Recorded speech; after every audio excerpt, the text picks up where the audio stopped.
हमारे साथ मौजूद है senior rank person Adil Abbasi. अस्सलाम वालेकुम आदिल। ऑब्वियसली ये टाइमिंग बहुत ज़्यादा इंपॉर्टेंट है। हम देखते हैं कतर पर हमला किया जाता है और उसके बाद सऊदी अरब इसको बिट्रेयल कहता है and at the same time वो फर्स्ट थिंग फर्स्ट पाकिस्तान से कांटेक्ट करते हैं और चाहते हैं कि उनके साथ दिफाई स्ट्रेटेजिक मुआहदा किया जा सके। दैट रियली इंक्रीजेस पाकिस्तान की जो अहमियत है इस पूरे सिनेरियो में।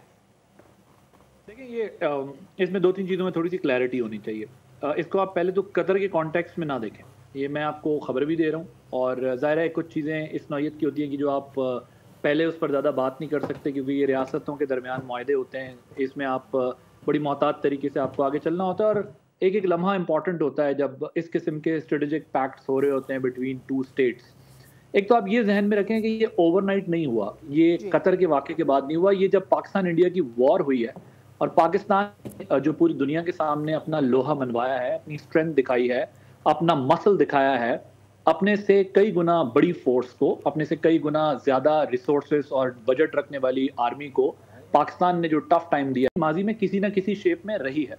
और पाकिस्तान किसी ना किसी कभी ट्रेनिंग की सूरत में जो है वो मिडल ईस्ट की कंट्रीज में जाता रहा है। आप देखें अगर उनकी एयरलाइंस को असिस्टेंस देने का मामला हो, पाकिस्तान का रोल उसमें रहा है। पाकिस्तान ने उनकी कंस्ट्रक्शन इंडस्ट्री के अंदर अपना रोल प्ले किया है।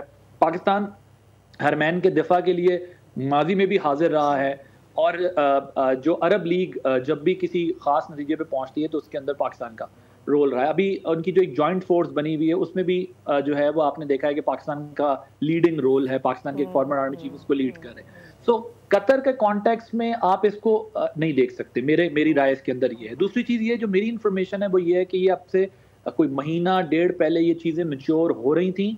एक महीना डेढ़ महीना पहले चीज़ें मैच्योर हो रही थी, लेकिन ऑब्वियसली एक एनवायरनमेंट चाहिए होता है आपको ऐसे किसी इवेंट को हाईलाइट करने के लिए या साइन करने के लिए। डेफिनेटली जो इस वक्त मिडल ईस्ट की सिचुएशन डेवलप हुई है उसमें ये शायद सबसे आइडियल वक्त हो इस वक्त इसको डिस्क्लोज करने का। तो जो स्ट्रैटेजी पाकिस्तान की मिलिट्री ने अडॉप्ट की अगेंस्ट इंडिया, पाकिस्तान की आर्मी चीफ ने जिस मजबूती के साथ, जिस दिलेरी के साथ, जिस बहादुरी के साथ जो है डिसीजंस किए, उससे पूरी दुनिया को एक मैसेज गया कि पाकिस्तान छोटा मुल्क जरूर है लेकिन उसका दिफा इंतहाई मजबूत है। तो प्रोफेशनल स्किल्स आपको पता है, सैंडहर्स्ट भी पाकिस्तान की मिलिट्री की तारीफ करती है, रॉयल मिलिट्री एकेडमीज भी दुनिया में तारीफ करती हैं। बड़े बड़े जो मिलिट्री एकेडमीज हैं वो पाकिस्तान की ट्रेनिंग प्रोग्राम्स की तारीफ करते हैं। तो इसी तरह मिडिल ईस्ट को भी पाकिस्तान से बहुत उम्मीद है। अब सऊदी अरब पे आ जाते हैं। देखिए इसमें सऊदी अरब के साथ तो हमारा वैसे भी ऐसा ताल्लुक है कि अगर हमारा ऐसा कोई स्ट्रेटेजिक पैक्ट ना भी हो तो भी हरमैन के लिए जो है पाकिस्तान के एक एक शख्स की जान हाजिर है और पाकिस्तान में एक एक शख्स चाहता है कि अगर मक्का और मदीना के लिए उसकी जान जा सकती है तो वो अपनी जान कुर्बान करने को तैयार है। अब बाकी बात आर्मी की, तो पाकिस्तान आर्मी को सऊदीज वैसे भी ये समझते हैं कि वो उनके लिए एक बहुत करीबी ताल्लुक है, एक बरादराना ताल्लुक है। आपको सऊदी कल्चर को भी समझना पड़ेगा कि वो वैसे भी पाकिस्तान को अपना बरादर मुल्क और बहुत करीबी समझते हैं, उनको ये यकीन है। लेकिन अब चूंकि ये जो पैक्ट हुआ है ना, इसको समझने की जरूरत है कि इससे हमें क्या फायदा होगा। देखिए पाकिस्तान की मिलिट्री तो हमा वक्त तैयार है, लेकिन पाकिस्तान के जो तिजारती ताल्लुकात हैं या जो माशी मामलात हैं उसमें पाकिस्तान को भी इसमें फ़ायदा होगा। पाकिस्तान को भी जो है वो डिफेंस पैक्ट हो या इकोनॉमिक पैक्ट हो उसके अंदर फ़ायदा होगा और उनको भी डेफिनेटली एक दुनिया की स्ट्रॉन्ग मिलिट्री के साथ पैक करके। अब देखिए इसमें एक पॉइंट बड़ा इंपॉर्टेंट है, अगर आप ये ध्यान में रखें, जिसमें ये कहा गया है कि ये दोनों ममालिक जो हैं वो अगर इन पर बैरूनी किसी भी किस्म का अटैक होगा तो वो हमला बैरूनी मुसल्लह हमला दोनों ममालिक पर हमला तस्वुर होगा। यानी इसकी इंपॉर्टेंस ये कि अगर पाकिस्तान पर भी किसी कंट्री ने एग्रेशन किया और सऊदीया पर भी किसी भी कंट्री ने एग्रेशन किया तो वो पाकिस्तान उसके डिफेंस में जाएगा। और पाकिस्तान पर भी अगर किसी किस्म का एग्रेशन हुआ, खा वो किसी भी मुल्क की तरफ से हो, मैं भी स्पेसिफिकली किसी की बात नहीं कर रहा, तो सऊदी अरब भी पाकिस्तान के डिफेंस के लिए अपना रोल प्ले करेगा। ये सबसे इम्पोर्टेंट इसके अंदर जो है वो पॉइंट है। अब ये जो जॉइंट डिफेंस है, इससे मुराद यही है कि दोनों मुल्क किसी भी खतरे से कंबाइंड डील करेंगे और अपने डिफेंस के लिए एक फोर्स बन के, एक कंट्री बन के, एक मिलिट्री बन के जो है ये दोनों कंट्रीज लड़ेंगे। ओके आदिल, ऑब्वियसली हमने इसको एक इंडिविजुअल मुआहदे के लिए सिर्फ इस तनाजुर में देखा, जैसे आप भी बात करें कि हम इसे सऊदी अरब के اور پاکستان کے تعلقات کی نسبت دیکھیں اس کو قطر سے نہ جوڑیں. بٹ کوئی بھی ایک گلف کنٹری اگر پاکستان کے ساتھ اپنے اسٹریٹجک تعلقات ان آرڈر آف ڈیفینس بناتی ہے, وہ دوسری گلف کنٹریز اس کو کس طرح سے پرسیو کرتی ہیں, ایک تو یہ میرے ذہن میں اس سے بات آتی ہے. دوسری چیز obviously سارے ملکوں میں سے کوئی ملک اگر پاکستان کو چنتا ہے تو اس کا وہ کانفیڈنس نظر آتا ہے.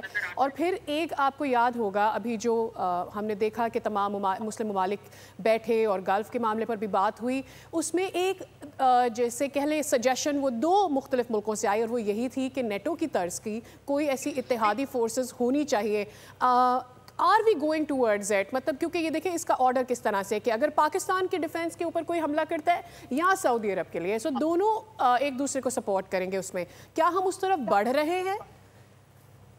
دیکھیں اس کی تھیوری تو ایگزسٹ کرتی ہے, آپ کو پتا ہے کہ اسلامک بلاک بن چکا ہے ماضی میں, اس کے بعد کیا ہوا ریسٹ از دا ہسٹری. لیکن اگر آپ ابھی دیکھیں جو ایک مسلم کنٹریز کا ایک کمبائنڈ فورس بنی جس کو رائل شریف صاحب جو ہے وہ ہیڈ کر رہے ہیں, فارمر آرمی چیف, تو وہ ایگزسٹ کرتی ہے لیکن وہ زیادہ تر تھیوری ہے, وہ پریکٹیکل آپ کو اس میں نظر نہیں آتا. اس کی ایگزسٹنس جو ہے وہ تھیوریٹیکل زیادہ ہے ایز کمپیئر ٹو کوئی پریکٹیکل موو آپ کو نظر آئے. اب جیسے آپ نے پہلے سوال پوچھا, میں ذرا اس کا جواب دینا چاہتا ہوں کہ جب ایک مڈل ایسٹ کی کنٹری سے آپ کانٹریکٹ کرتے ہیں تو کہیں دوسری کنٹریز کا اس کے اوپر کیا پوزیشن ہوگی, غالباً آپ نے یہ جاننے کی کوشش کیا. تو یہ بھی میں آپ کو اپنی سورسز کی بنیاد پہ, کیونکہ میں مڈل ایسٹ کور بھی کرتا رہا ہوں ایکسکلوسیولی, میں نے مڈل ایسٹ کے کنٹریز کو کور بھی کیا ہے, تو مجھے اس کا اندازہ ہے کہ پاکستان کا جو ڈیفینس ہے, پاکستان کی جو ملٹری ہے, پاکستان کی جو پروفیشنل سکلز ہیں ملٹری کی, اس کی تو مڈل ایسٹ پورا ہی یہ سمجھ لیں کہ فین ہے, وہ تو اس کو مانتے ہیں اور بڑا انڈورس کرتے ہیں. لیکن یہ آج ہم نے اپنے پروگرام میں بھی بات کی, مشاہد حسین سید صاحب موجود تھے, تو ہم یہی بات کر رہے تھے کہ دیکھیں اب انہیں یہ سوچنا ہے, مثلا قطر کو یہ سوچنا ہے کہ قطر کا ڈیفینس پیکٹ ہے یو ایس اے کے ساتھ, لیکن جب اس پر اسرائیل اٹیک کرتا ہے تو وہ ڈیفینس پیکٹ کہاں گیا, وہ انٹیلیجنس کہاں گئی, وہ ان کی جو ایک سورینٹی ہے وہ تو کمپرومائز ہو گئی نا. اب ان کو ایسے کسی پارٹنر کی ضرورت قطر کو ہے کہ قطر بھی یہ سوچے کہ پاکستان جیسا ملک جو ان کو ملیٹریلی ایسی سپورٹ دے سکتا ہے, چاہے وہ ایئر ڈیفینس ہو, چاہے وہ انٹیلیجنس ہو, چاہے وہ بوٹس آن گراؤنڈ ہو, یعنی آپ کے پاس آپ کی ملٹری وہاں پر بیسس ہوں, اور وہ اس کو یہ سوچنا ہے کہ اس کو پاکستان کے ساتھ کس قسم کے تعلقات رکھنے ہیں. پاکستان تو ظاہر ہے تیار ہے, پاکستان تو اپنے برادر اسلامی ممالک کا بڑا احترام کرتا ہے اور بڑا ان کے ساتھ ہمیشہ ہی چلتا رہا ہے. اب یہ جو آپ اگر مثال کے طور پہ آپ یو اے کی بات کرتے ہیں یا اور کنٹریز کی بات کرتے ہیں, تو یہ کنٹریز اب خود ظاہر نے فیصلہ کرنا ہے. سعودی عرب ایک بہت بڑا ملک ہے, اس ریجن میں لیڈ کرتا ہے سعودی عرب, قطر اور سعودی عرب بڑی لیڈنگ فورسز ہیں. اگر سعودی عرب نے پیکٹ کیا ہے تو ڈیفینیٹلی ان کنٹریز کو اگر لگتا ہے کہ ان کا ڈیفینس اسٹرانگ ہے, جس لیول پر بھی جس کنٹری کے ساتھ بھی ان کو لگتا ہے کہ اسٹرانگ ہے تو فیئر انف. لیکن اگر انہیں لگتا ہے کہ پاکستان جیسی کنٹری جو ان کے ساتھ, جس طرح میں نے آپ کو پہلے بھی بتایا کہ مڈل ایسٹ میں پاکستان کی کیا سروسز رہی ہیں, تو اگر وہ سمجھتے ہیں کہ ڈیفینس پیکٹ بھی پاکستان کے ساتھ ہونے چاہیے, تو پاکستان ظاہر ہے پروفیشنل آرمی ہے, ہمارے پاس پروفیشنل لوگ ہیں, تو یہ ان کو ٹریننگ بھی دے سکتے ہیں اور ہر طرح کی سپورٹ ڈیفینس پیکٹ دے سکتا ہے, پاکستان کر سکتا ہے. تو میرا نہیں خیال کہ ان کے لیے کوئی اتنا ایشو ہوگا. سعودیہ کے کرنے کا مطلب یہی ہے کہ دیگر کنٹری جو اور کنٹریز بھی ہیں وہ بھی ڈیفینیٹلی پاکستان سے کسی نہ کسی فارم میں ضرور اسسٹنس لیں گی یا لینا چاہتی ہوں گی, یا کوئی پلاننگ ضرور ہوگی. کیونکہ مجھے یاد ہے جب یہ ابھی مئی میں وار ہوئی ہے تو مجھے یو اے کے بھی کچھ دوستوں نے کال کر کے کہا کہ پاکستان نے جس طرح رسپونڈ کیا ہے, پاکستان کی جو برڈز ہیں اسپیشلی پاکستان کی ایئر فورس ہے, اس نے جس طریقے سے ڈیفیٹ کیا ہے انڈین ایئر فورس کو, that was amazing beyond imagination. تو وہ I believe they are thinking on these lines. Let's see کہ یہ فائنلائز کب ہوتا ہے. Obviously سعودی عرب کا کرنے کا مطلب یہ ہے کہ باقی کنٹریز کے لیے بھی اس میں بہت بڑا اسکوپ ہے, اور سم ٹائم یہ بھی ذہن میں رکھیں کہ سعودی عرب لیڈ کرتا ہے, بھی سیٹ ہو جائے گا. اس سے عادل عباسی بہت شکریہ فار یور ٹائم. سبسکرائب کریں اور بیل دبائیں تاکہ کوئی خبر رہ نہ جائے.